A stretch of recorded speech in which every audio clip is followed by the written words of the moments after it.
Hello mga kalingap! Nitong nakaraang linggo nga ay nagkita-kita ang mga magpipinsan.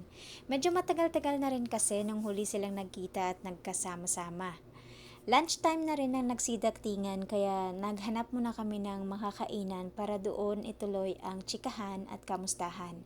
Punuan na halos lahat ng mga kainan sa mall kaya naghintay pa kami ng halos 30 minutes bago ma-accommodate sa dami ng customers na kumakain.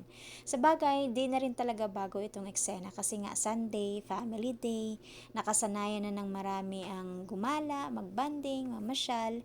So matapos nga kaming kumain ay nagyaya ang mga chikiting na mag-ice cream. So as expected, mahaba pa din yung pila.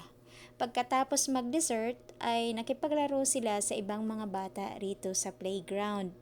Sobrang nag-enjoy sila, makipaghabulan, makihalubilo sa ibang bata.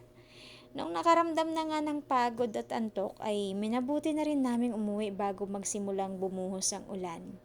At ang hirap pa naman mag-commute ng umuulan at may dalang bata. Buti na lang talaga, may nasakyan kami agad kaya nakauwi na din ng mabilis at maayos. Kayo mga kalingap, anong Sunday story ninyo?